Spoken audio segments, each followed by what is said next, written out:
The challenges facing our teens today mean that more than ever, we need to be there to support them and encourage them.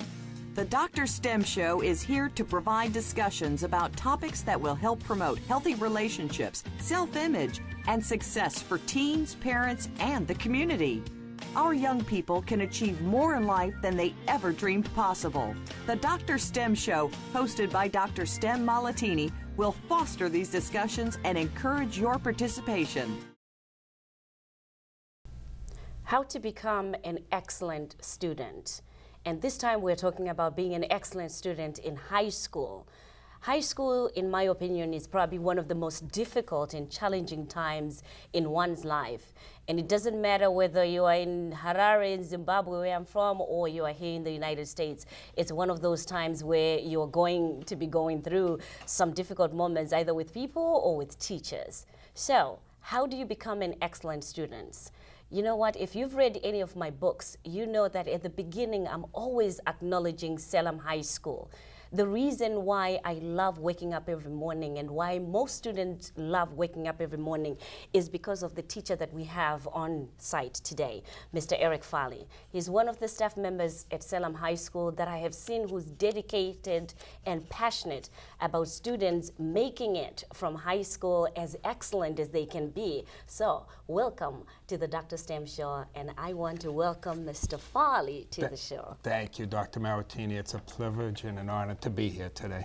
So welcome to the show. As you said, you are persistent. Yeah. So, Mr. Farley, tell us a little bit about yourself. I grew up in the city of Salem, went to Horseman Laboratory School, K through 8. Back then, most of the schools were, local neighborhood schools, and then we all ended up going to the high school. So between 1979, I graduated in 1983 at Salem High School. I then enrolled at Northeastern University for about 2.5 years, taking advantage of back then the cooperative education that they had to offer and balancing the academics and the cooperative education. And then I ended up transferring to Boston University, so a lot of teachers that I had at the high school gave me the recommendations, and it was always a dream to go to Boston University.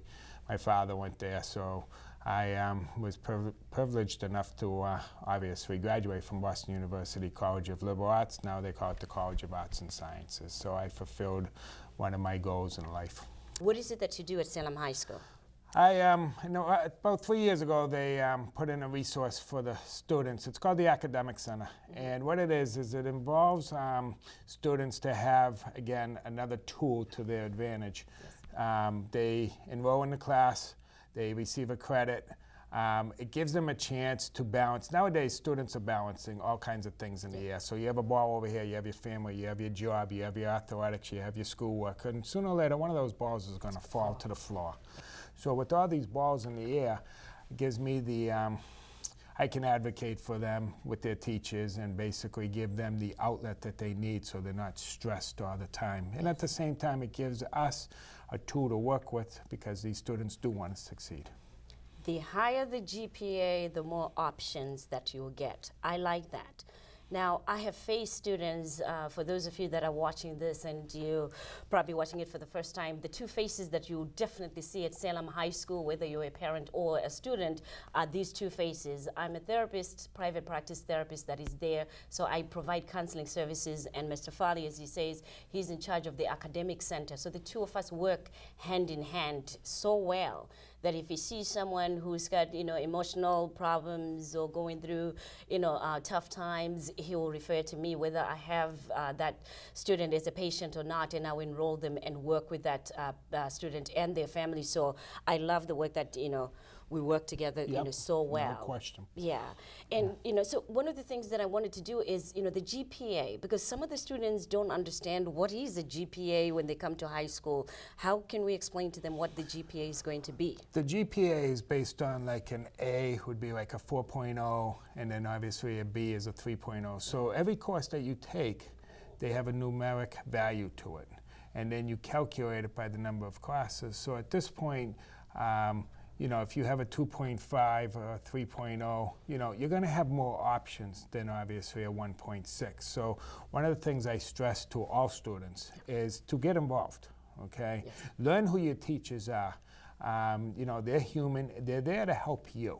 And you know, a lot of the kids say, well, they don't like me. It's not that they don't like you. You need to make that effort to go to their day backs and basically work with them. They're there to work with you. Yeah. And that's the thing you're looking for is the connection, if you would.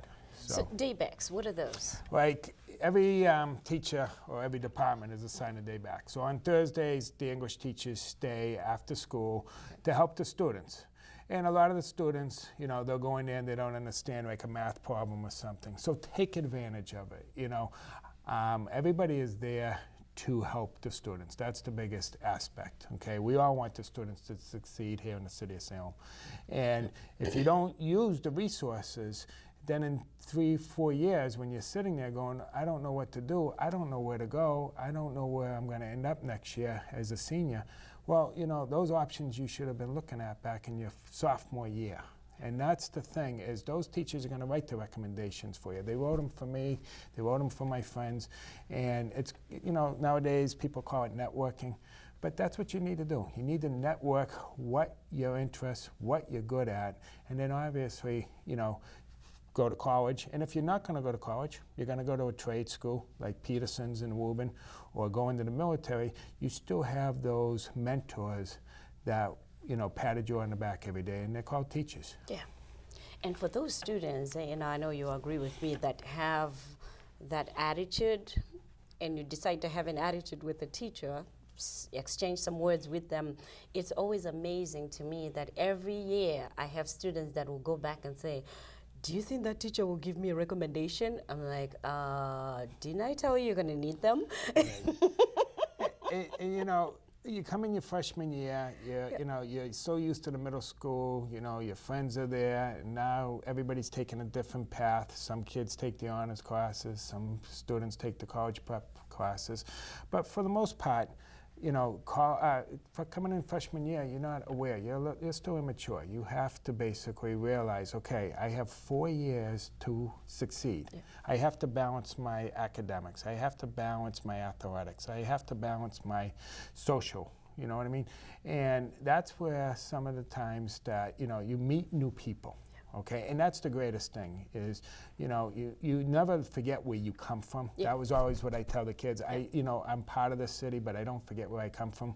Like the principal, David Angelamo, he doesn't forget where he came from. Yeah. You know, he's very successful today because he knows what it's like to succeed in high school, especially at Salem High. Did you go to Salem High Yes, too? he went to Salem High. And, okay, I'm learning things today. He's another one that, you know, realizes, you know, students have potential. Yeah. It's just pulling that potential out for every student and realizing, okay, this might not be the best fit for you, meaning going off to college, but we'll try, you know, through the guidance, we try all kinds of options for the students. Yeah. But at the same time, they're overcoming obstacles too. Not everybody realizes what their obstacles are. You know, we can judge a student because, you know, he's not clean. There might be a poverty issue. Yeah. There might be a socioeconomic issue. There might be a divorce issue. And, you know, so they're struggling to come to school every day, you know, and school isn't always the first criteria regarding the family. You're you know, right. As I tell the kids, family comes first, then your academics, and then we'll balance the rest of them. So excellent. At this point, you know, a lot of students, they come in and they're not sure which avenue to take. That's why we're there. That's why you're there. Exactly. We show them which way to go. You know? We're talking about how to become an excellent student today, and we're talking specifically about high school, how to become an excellent high school student. And with us, helping us, is Mr. Eric Farley from Salem High School. We're going to take a quick break, and we'll be right back. What about the parents? Do we have any advice for the parents? Parents need to get involved. Yeah.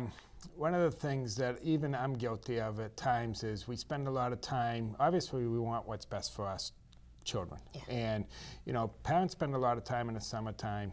You know, my student, I should say, my child's going to go to this hockey camp, my child's going to go to this basketball camp, soccer camp, which is all wonderful. Yes. But they spend more effort trying to choose which camp they're going to go to. And then when it comes on in September, October, they get involved. And they need to get more involved. Get an idea of what's being offered at Salem High School.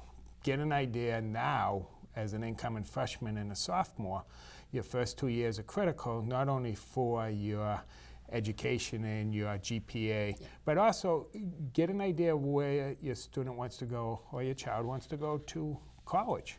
You know, we spend a lot of time, you know, evaluating camps because, you know, even myself at times, you want to live that dream that your child's going to be the athletic one and he's going to improve his skills, whether it's on the baseball field. But now, you know, you look at it, and I've taken a 360 on a lot of views because, you know, even my own children that are entering as freshmen at Salem High School this coming September, you know, I have two different children that are opposites.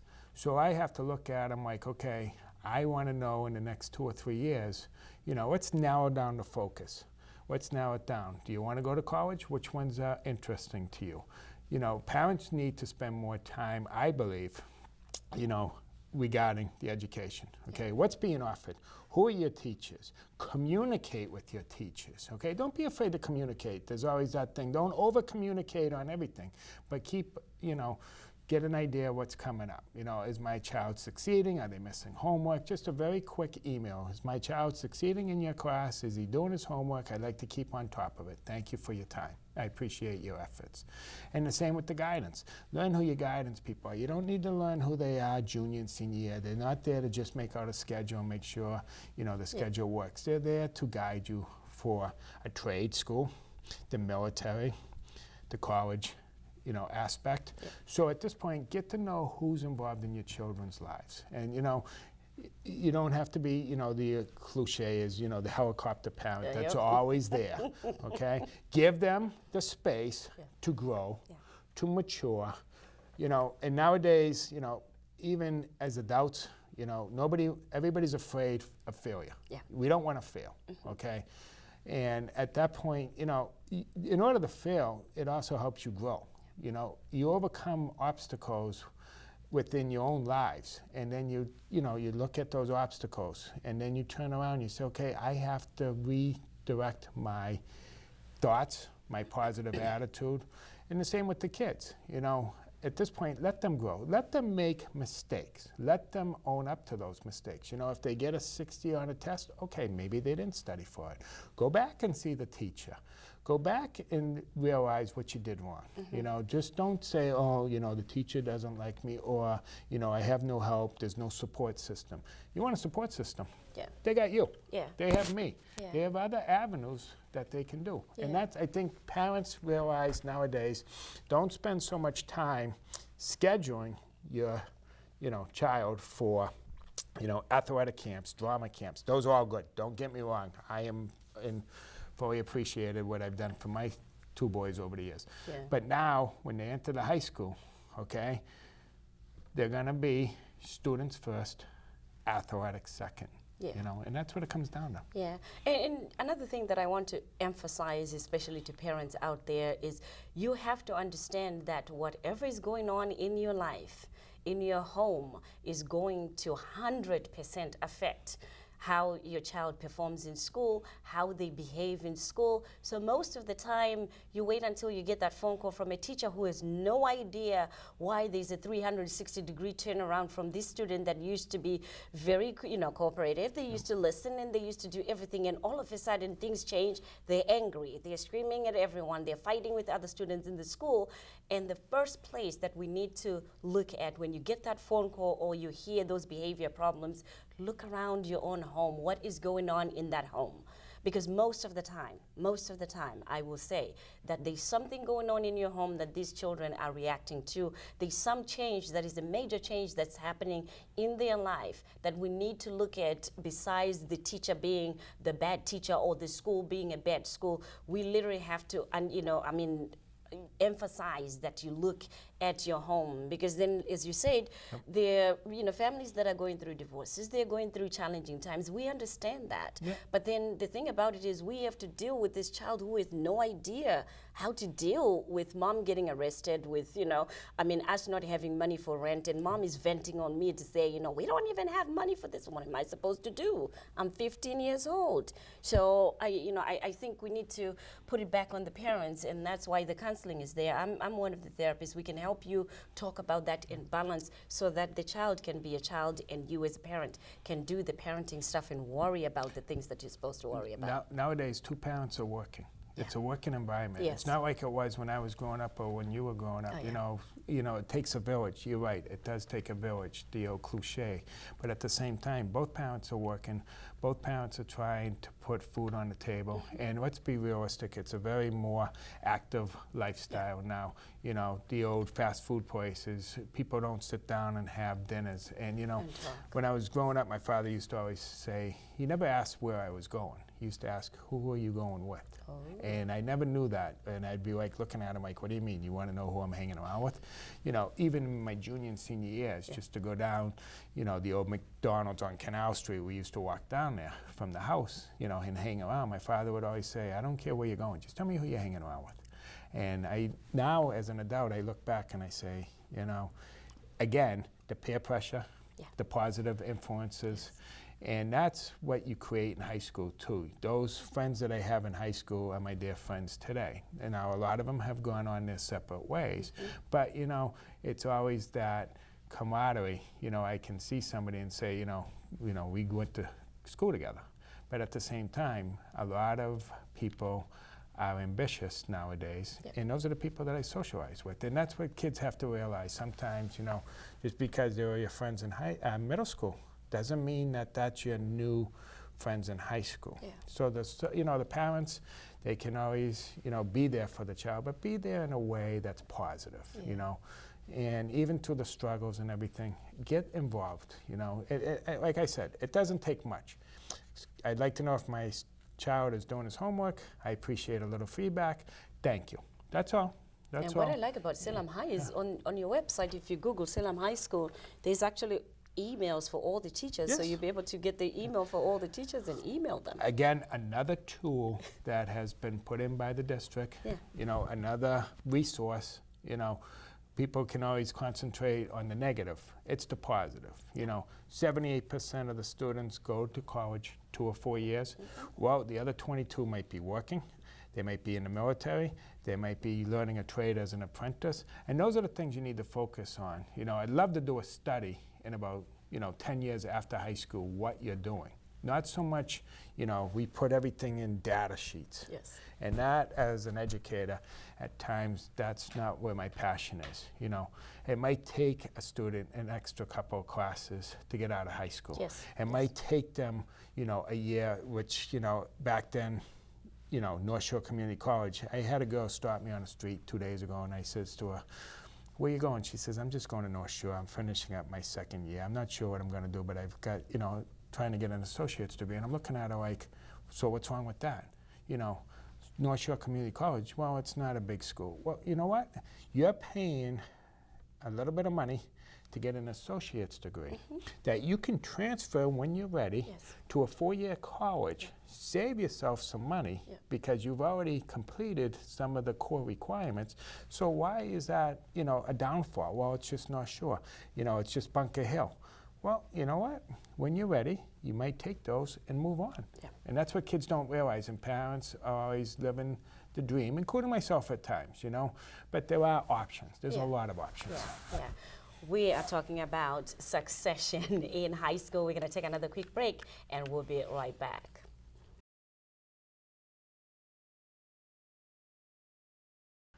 Oh boy, we're talking today to Mr. Eric Farley from Salem High School. My heart and soul, I always say. You know what? The reason why we're talking about being successful in high school is, for the very reason that he talked about. He attended Salem High School. The principal, Mr. David Angeram, attended Salem High School. They both came back together with many other teachers, I'm sure, that are there that went to Salem High School, came back to give back. So then if you don't get, if you're not successful at the high school, how would you be able to come back and give back at the high school? You can't. So that means, you know what, this is your time to take everything that you can to become that successful person that will come back one day and give back to the students that will be there, because it's going to be there forever, I'm sure. Of course it is.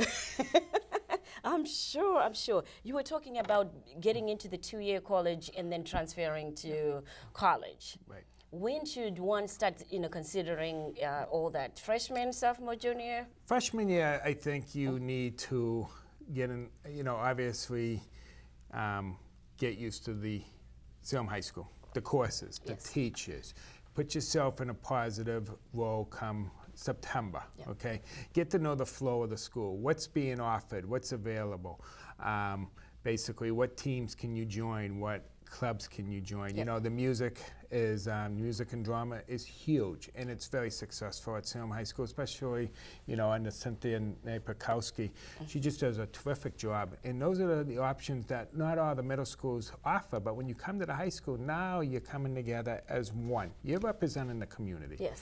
And, kids can say, well, I came from Bowditch, I live in the Willows, I live in Castle Hill. Those are areas. But when you come to the high school and you graduate, the community is expecting you to succeed. And like you said, you can go off, be successful, come back, and don't forget where you came from. A lot of the local industries like Talbot Electric, they give back to the community every year, And Kevin Talbot is an example of how he really never left the city. A lot of my friends and a lot of people look around, you got the Katniss family. Those people are dedicated not only to the schools, but to the community. And they don't forget where they come from. Yeah. One of the things that I also wanted to remind the students is that, when you come to the high school, there's one big change that I've seen, in the 4 or 5 years I've been at Salem High School that changes. You are going to have homework, and the teachers are actually going to expect you to do the homework and bring it back into the classroom. So that's for sure, and it's for real. The other thing is, if you had friends in middle school, most likely you guys will not be talking, or they'll find other friends and you find other friends, and that's real. Things will change. And why do they change? Because you're all growing up, and people are starting to realize that, we are becoming, as Mr. Farley said, young adults. As young adults, you'll get to choose the path that you want to take. Exactly. And some friends might not be good for you anymore, or it's just that, you want to get to know other people besides who you've been hanging around with in middle school. And the same with when you look at your junior years and you're looking at where to go for colleges. You're not going to pick a college because, hopefully that your friends are all going to apply to. Yes. You're picking colleges that you believe in, that are going to help you, whether it's a business school or a English type liberal arts like Boston University, social work. I mean, those are the things you're looking at. So at this point, like one of the things we have that came out the other day on Facebook regarding the Salem community page that Cindy Collette puts together is that we have dual enrollment with Salem State College, where kids can take college classes, get credit for the college class, and then obviously use them for their transcripts for high school. But a lot of people have now in the last couple days stopped me and said, when did this happen? It's been there. And the thing is that if you're not sure, call Bob Quist at the guidance. Call your guidance counselors. They're there to help you. Yes. And if you can save a couple dollars and take a college course now and be successful at it, and then turn around and use it as your transcripts, that's less money you have to pay for no matter what college you go to. Yeah. And that's the thing that, I'm going to reiterate, parents have to realize and students have to realize what their resources are. You just can't walk in there and go, okay, this is 4 walls, I got to sit here, I got to listen to the teacher, I got to do a little homework, and then before you know it, 4 years is up and it's like, okay, what are you doing? I don't know. I mean, we hear it all day long, and we can summarize it just like we did. I don't know. I don't know. You know? And it's 4 years later, you're right. Exactly. You're right. So they support, and Yes. there's information that you can get. Yep. And you know what? As much as we say that high school could be the most difficult years, it's actually can be one of the most rewarding times that you can have in your life. No question. If you use the resources that are there. And you want to balance everything in the year. Yes. So you want your academics, you want your athletics, you want your music. I mean, and then obviously you need that social, Yes. outlet. Yes. And that social outlet is, okay, these people might be negative because they see themselves as negative, Yep. but you put yourself in another avenue saying, okay, you know what, I'm going to try these people. Yeah. Okay? Yeah. And that's one of the things that, during Thanksgiving week, Pride week, the halls are decorated, the classes come together. I mean, you can't believe what you've seen in the last 5 years. I know. And that whole Yeah. pride thing comes out. No matter if you're the class of 2016, 2017, you're still representing Salem High School. Exactly. And, people can say, like nowadays people are saying, well, the schools need a little bit of development. Yes, of course they do. And, but at the same time, let's not lose focus that the students are coming in September. They want to succeed. And one thing I have to emphasize is, as a student, no matter what your parent is doing or not doing, no matter how the school is doing or not doing, no matter whether the teacher loves you or doesn't love you, your success depends on you. Yes. You have to decide what it is that you want to be, how you want to be remembered at the high school, but most of all, you have to do the work. Sometimes, as I have noticed, the classes are not as easy as they're supposed to be, so sometimes the classes are difficult. Missing school is not the way that you're going to make it. You cannot stay at home and say, you know what, I don't do well in that classroom, so I'm not going to school. It's not going to help. Right. You've got to come to school. Talk to someone about how difficult this class is for you. If the teacher, maybe the teacher is not understanding or hearing you out, talk to Mr. Farley, talk to another teacher. If you're at another high school, talk to another teacher to say, I'm struggling with this, because what I've noticed is there are programs that are there to accommodate people that are struggling in the mainstream classes. And it's not because you're a terrible student, it's not because you're retarded or anything. Nope. We just have different ways of learning. Right. And that's all it does, accommodate your way of learning. At least attendance if you come into the building. This is what I tell students, even the ones that have anxiety. Yes. Okay? And, they're stressed. They're not sure which avenue they want to take once again.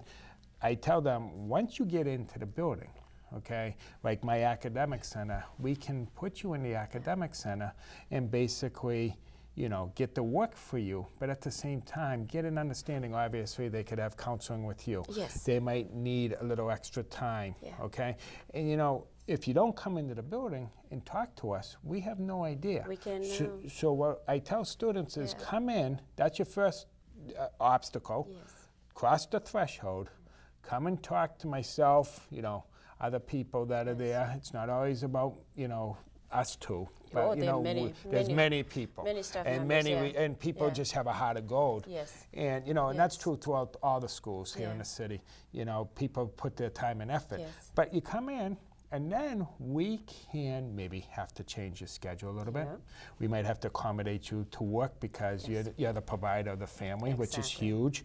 Yes. You might have to take the honors class and say, you know what, I'm not that, I have struggled in math, so we give you another math class. Yes. But the bottom line is, come to school. Yes. Okay? It's like showing up for your job. If you don't show up for your job, you're not going to get paid. Okay. And the kids say, well, we don't get paid. Well, you do get paid. You get paid with skills and knowledge that someday, I tell kids, you want a job or do you want a career? Yeah. Think about that. Yeah. And you can get a job at any time. Yep. But a career, you've got to attend school. Exactly. Mr. Farley, We could talk all day. We can. All night. Yep. And advise And we these have. kids. And we have. Yeah, we have. So what we'll do is, you know what, I know where he is, he knows where I am. We'll bring him back again during the school year and talk way more about how to become a successful student, maybe a student of life. Now that he's talked to us about being a student in high school, we can talk about being a student in life. So It never changes. thank you so Never much for changes. coming in today. It's a pleasure. I Thank appreciate you. it. Thank you. We've been talking about how to become a successful student in high school, and our guest today was Mr. Eric Farley from Salem High School. Thank you for watching the DrStem Show.